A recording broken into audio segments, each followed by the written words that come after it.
안녕하세요. 주님의 마음을 받는 중요한 시간 주마중입니다. 어제는 어떠셨습니까?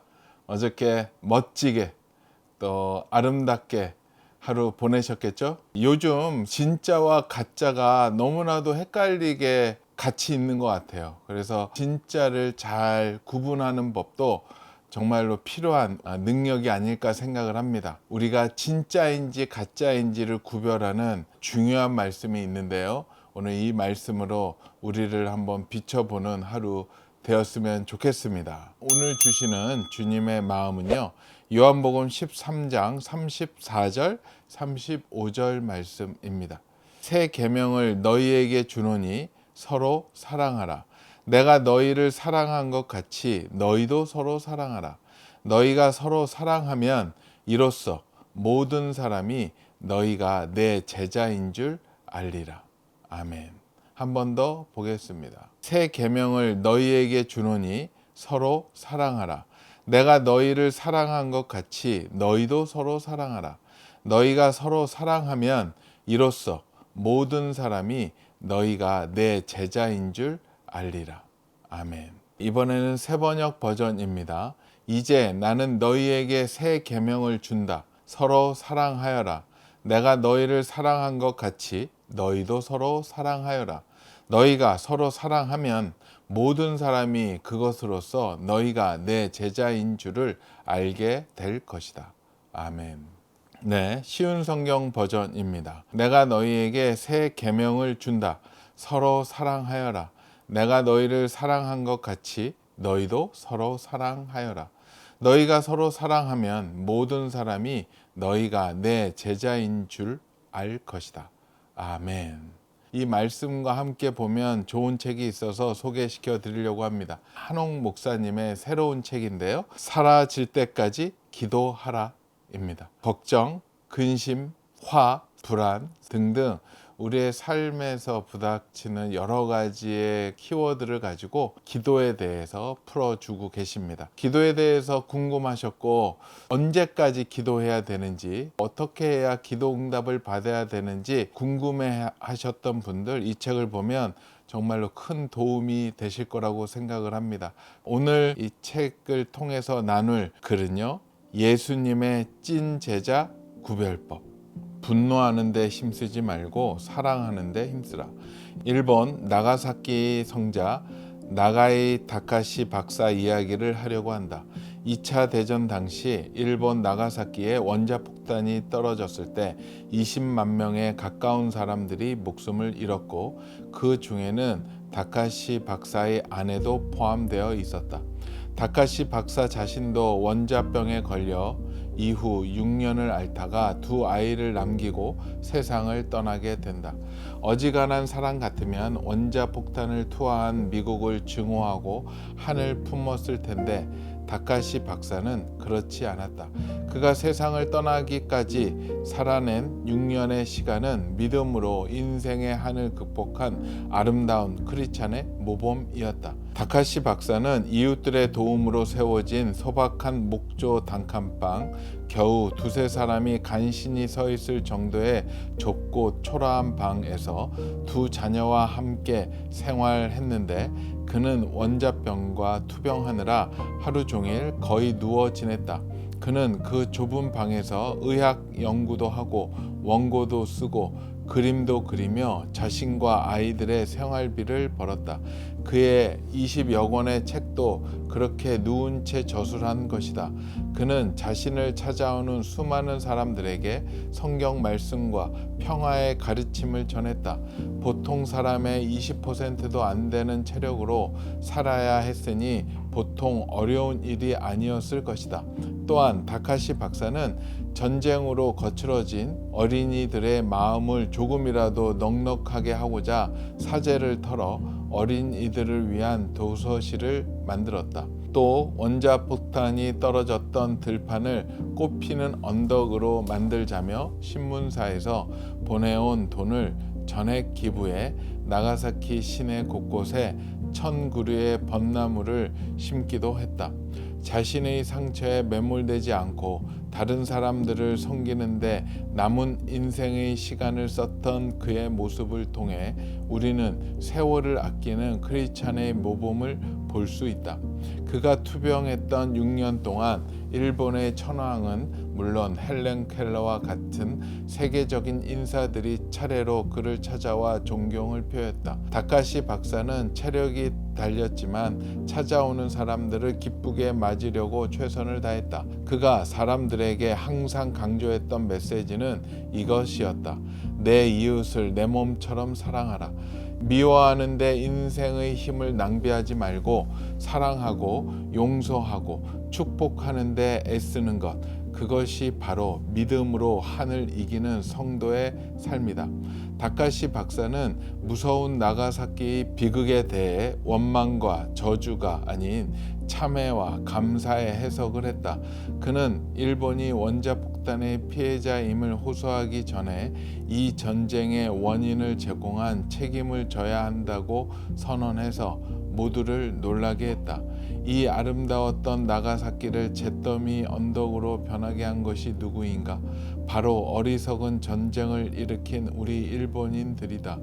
칼을 가지는 자는 다 칼로 망하리라 라는 성경의 교훈을 가볍게 흘려버리고 부지런히 군함을 만들고 어뢰를 만들었던 우리 일본인들이다. 보통 사람들은 고난 받을 때 자신을 100% 억울하다고 생각하는데 다카시 박사는 비록 자신이 지은 죄는 아니지만 자기가 속한 일본 나라가 지은 죄에 대해 제대로 회개했다. 어떤 사람들이 어떻게 일본에서 기독교 신자가 가장 많고 순교자의 피가 가장 많이 흘려진 나가사키에 원자폭탄이 떨어질 수 있나? 이것은 도시가 저주받은 것이 아닌가? 라고 할 때 다카시 박사는 오히려 이렇게 말했다. 그렇지 않다. 죄 없는 귀한 어린 양 예수님께서 우리를 위해 대신 돌아가신 것처럼 세계대전이라는 죄악의 보상으로서 250년 넘게 많은 순교자의 피가 뿌려졌던 일본 유일의 성지 나가사키가 희생재단에 바쳐지는 어린 양으로 뽑힌 것이다. 이제 나가사키는 전쟁을 끝내고 평화가 시작되는 상징의 도시가 될 것이다. 히로시마가 분노의 도시라면 나가사키는 기도의 도시가 되어야 한다. 일본인들과 전 세계인들은 다카시 박사의 말에 충격과 감동을 받았다. 다카시 박사는 자녀들에게도 사랑과 용서의 메시지를 남겼다. 다카시 박사는 무엇보다도 자신이 세상을 떠난 후 홀로 남게 될 두 자녀와 날마다 대화하며 함께 기도하고 예배드렸다. 그는 자녀들을 위해 아버지의 목소리라는 글을 남기고 모든 사람을 사랑하고 항상 화목해 하는 자가 되어야 한다는 것을 가르쳤다. 그 결과 그의 자녀들은 아버지처럼 이웃을 사랑하고 섬기는 선한 크리스찬으로 자라나게 되었다. 하나님을 믿는 믿음이 없었다면 어떻게 이 모든 일이 가능했겠는가? 어떻게 그런 아픔을 겪고 죽어가면서도 하늘 품지 않은 채 이토록 아름다운 마지막 생애를 살 수 있었겠는가? 다카시 박사처럼 크리스찬은 단순히 하늘 푸는 데서 멈춰서는 안 된다. 기도하는 믿음은 상처가 하늘 녹여내고 다음 세대까지 이어지는 사랑과 비전의 열매를 맺게 할 것이다. 아멘. 오늘 말씀에서 그러셨죠. 너희가 서로 사랑하면 이로써 모든 사람이 너희가 내 제자인 줄 알리라. 물론 우리는 하나님의 자녀이지만 또 제자로서의 삶도 있다라고 생각을 합니다. 그래서 모든 교회에서 꼭 있는 과정이 제자 훈련 과정인 것 같아요. 제자 훈련에 들어가면 6개월, 1년, 2년 과정들도 교회마다 있는 것 같아요. 제자 훈련이 끝나고 교회에서 수료장을 줍니다. 이제 당신은 예수님의 제자 훈련을 잘 지나왔고 제자로서 임명합니다. 이렇게 수료증을 주지만 그 수료증이 예수님이 인정하시는 제자의 인증이 과연 될까요? 진짜 예수님이 인정하는 제자의 수료증은 오늘 이 말씀을 통과했느냐, 이 말씀에 순종했느냐가 가장 중요한 요소 중에 하나가 아닌가 생각이 듭니다. 예수님이 우리를 사랑한 것처럼 서로 사랑할 때 우리는 위대한 예수님의 제자로서의 인증을 받을 수 있다라고 생각을 합니다. 요즘에 저도 말씀을 보면서 제일 많이 들어오는 말씀이 이거예요. 사랑에 대한 영역. 왜 저한테 가장 많이 들어오나 봤더니 가장 약한 부분이 이 사랑의 영역이더라고요. 많은 은사를 구했죠. 여러 가지의 능력의 은사도 구하지만 가장 최고의 은사, 사랑의 은사를 많이 구하지도 않았고 또 그 사랑해야 될 상황에 되었을 때 많이 도망쳤고 못 본 척 했었던 것 같아요. 하지만 예수님은 그 사랑이라는 단어 위에서 항상 저를 부르셨고 지금도 부르고 계시는 거 아닌가 생각을 합니다. 요즘에 특히 또 성경을 보면서 마음에 와닿는 글이 나그네입니다. 나그네. 요즘으로 받아들인다면 외국인들, 또 외국인 노동자들, 다문화 가족들이 어찌 보면 우리에게는 나그네로 인식이 됩니다. 난민들도 마찬가지고요. 자기 나라에서 사연이 있어서 어쩔 수 없이 우리나라로 피신 온 분들도 있고 공부하러 오신 분들도 있고 돈을 벌려고 오는 분들도 있고 워낙 많죠. 한국에 들어와 있는 외국인들을 사랑으로 섬겨서 그분들이 예수님을 믿어서 그분들이 다시 언젠가는 고향으로 돌아갈 때 그분들이 현지 선교사가 되어서 현지를 복음화하는 게 또 요즘에 많이 이야기하는 선교의 새로운 패러다임이기도 합니다. 신명기 10장 18절 19절 말씀을 보면 고아와 과부를 위하여 정의를 행하시며 나그네를 사랑하여 그에게 떡과 옷을 주시나니 너희는 나그네를 사랑하라. 전에 너희도 애굽 땅에서 나그네가 되었음이니라. 아멘. 요즘에 규장 가피풀에서 또 우리 주마중 롬파리팔에서 많이 사랑을 나누고 있잖아요. 거기에 중심이 되는 말씀이기도 합니다. 또 이거와 더불어서 마태복음 25장 35절 말씀, 주님이 직접 하신 말씀이죠. 내가 줄일 때에 너희가 먹을 것을 주었고 목마를 때에 마시게 하였고 나그네 되었을 때 영접하였고. 나그네를 영접하는 것, 대접하는 것, 환대하는 것, 그것이 얼마나 주님의 사랑 가운데 있다라는 것을 우리가 보게 됩니다. 그리고 마지막으로요, 레위기 19장 33절 34절에 보면 거류민이 이 땅에 거류하여 함께 있거든 너희는 그를 학대하지 말고 너희와 함께 있는 거류민을 너희 중에 나은 자 같이 여기며 자기같이 사랑하라. 너희도 애굽 땅에서 거류민이 되었었느니라. 나는 너희의 하나님 여호와이니라. 하나님께서도 직접 말씀하셨고 예수님께서도 직접 말씀하셨습니다. 우리에게 그런 나그네들을 잘 대접하라고. 특히 요즘에 저희 가피풀몰에 이 마음을 계속 부어주고 계세요. 우리 담당자가 이 마음을 계속 받고 있어서 그 마음을 열심히 나누고 있습니다. 그전에도 저희가 블레싱 캠페인도 하고 개척교회 후원도 하고 산불 났을 때도 후원도 했었는데요. 얼마 전에 했던 플로잉 캠페인이 있습니다. 어려운 교회들이 필요한 물건들을 저희가 사이트에 올려놓으면 많은 분들이 오셔서 그분들에게 직접적으로 그 물건을 사주는 시스템으로 그 플로잉 매장이 운영되고 있었고, 첫 번째로 우리가 워십 인도할 때 필요한 기타들이 많은 분들이 또 후원해 주시고 나누었고요. 두 번째 프로젝트로 찬양 반주기, 시골 교회 어려운 교회들은 반주할 분이 아무도 없으니까 찬양 반주기로 사랑을 나누었었고요.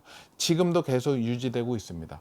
그러던 차에 저희가 그런 나그네에 대한 마음이 있었었죠. 그러다가 편안한 말씀 식당을 쓰셨던 장일성 목사님을 통해서 연결이 되었죠. 그 목사님이 사역하시는 조이하우스라고 있습니다. 조이하우스는 아프리카에서 오신 형제 자매님들을 후원하고 섬기고, 특히 미혼모들이 많고 어린 아이들이 많아서 그분들을 케어하는 조이하우스가 있는데 그쪽이랑 연결이 돼서 돕기 시작을 했었어요.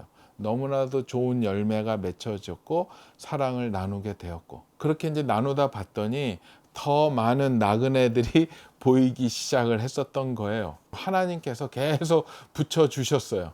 그래서 이번에 새롭게 시작이 됐던 공동체들이 있는데요. 양주에 네팔 교회가 있어요. 거기는 네팔에서 오신 분들을 섬기는 교회고요. 태국 교회가 거기에 같이 있고요. 또 은혜 선교교회라고 있는데요. 이 네 곳들이 중심이 돼서 그런 나그네를 섬기는 새로운 프로젝트를 하면 좋겠다라고 담당자가 기도하다가 마음을 받아서 저한테 제안을 해 주셨어요. 그래서 좋다. 담당자가 우리 송정은 부장입니다. 사랑이 너무나도 많은 우리 송정은 부장이 제안을 해줘가지고요. 그러면 이번에는 제목을 더 멋있게 짓자. 나그네 대접 프로젝트. 어떠세요? 우리 플로잉 프로젝트인데 나그네 대접 프로젝트로 한번 이 네 교회를 중심으로 돕자라는 마음에 새롭게 플로잉 매장을 만들었습니다. 그래서 여기 아래로 보시면 링크가 걸려 있을 거고요. 그쪽에 들어가시면 먼저 필요한 것들이 빔 프로젝트 세트가 있습니다. 또 이렇게 모일 때마다 식탁 교제를 나눌 수 있는 먹거리들, 그거 외에 다른 교회 관련 용품들이 많이 필요해서 그것들을 올려놓고 살 수 있는 코너들을 잘 마련해 놨어요. 아예 재정으로 저희한테 위탁하시면 저희가 그것을 구매해서 도울 수 있는 코너들을 잘 마련해 놨어요. 물론 뭐 꼭 재정뿐만 아니라 중보기도 할 것들이 많이 있거든요. 그분들 가운데 어려운 게 굉장히 많죠. 뭐 한국에 체류하는 문제서부터 또 그 가운데 있는 또 여러 가지 문제들, 또 미혼모 자녀들 문제, 계속 여러 가지 어려운 점들이 있습니다. 그거를 위한 중보 필요하고요.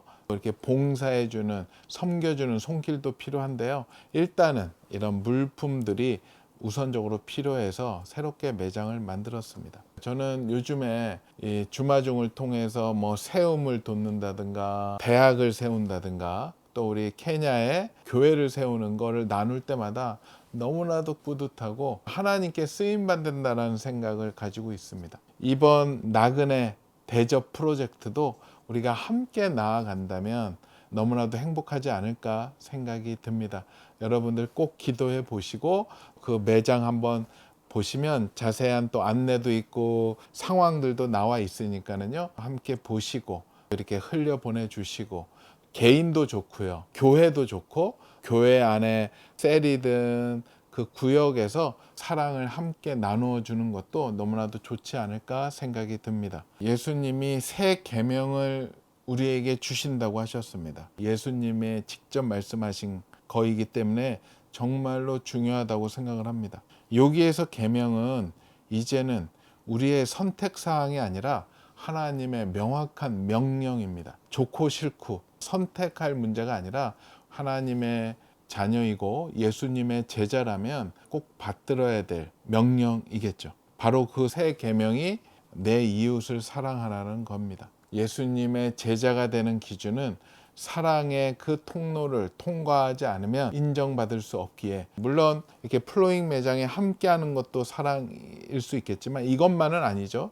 일단은 여러분 주변에서 그 사랑할 대상들을 찾았으면 좋겠습니다. 나 이외의 모든 타인을 나그네로도 볼 수 있지 않을까요? 여러분의 가족들 먼저 사랑으로 대접하고 미안했다면 사과하면서, 여러분이 섬기는 교회, 일하는 직장 공동체에서 사랑으로 그분들을 잘 섬기고 함께 나눈다면 예수님의 찐 제자로서 살아갈 수 있지 않을까 생각이 듭니다.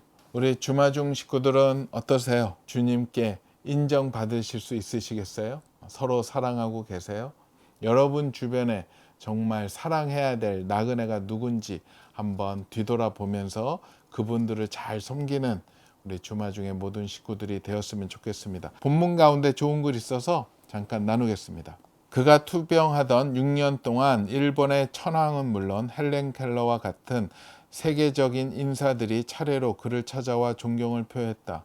다카시 박사는 체력이 달렸지만 찾아오는 사람들을 기쁘게 맞으려고 최선을 다했다. 그가 사람들에게 항상 강조했던 메시지는 이것이었다. 내 이웃을 내 몸처럼 사랑하라. 미워하는데 인생의 힘을 낭비하지 말고 사랑하고 용서하고 축복하는데 애쓰는 것. 이것이 바로 믿음으로 하늘 이기는 성도의 삶이다. 아멘. 말씀 한 번 더 보겠습니다. 새 계명을 너희에게 주노니 서로 사랑하라. 내가 너희를 사랑한 것 같이 너희도 서로 사랑하라. 너희가 서로 사랑하면 이로써 모든 사람이 너희가 내 제자인 줄 알리라. 아멘. 같이 기도드리겠습니다. 주님 감사합니다. 주님 감사합니다. 우리 주마중의 모든 식구들 예수님의 찐 제자, 주님이 사랑하시는 그 제자들이 되기를 원합니다. 그 제자의 길을 가려면 사랑해야 된다라고 하셨습니다. 내 이웃을 서로 사랑하고 돕고 또 나그네를 대접하고 사랑하는 우리 주마중의 모든 식구들 되게 허락하여 주시옵소서. 감사하오며 거룩하신 예수 그리스도 이름으로 기도합니다. 아멘. 그래요. 오늘 댓글에는 여러분이 꼭 사랑해야 될 나그네들이 누군지, 하나님께서 누구를 지명하여서 여러분 마음에 주셨는지 같이 나눴으면 좋겠습니다.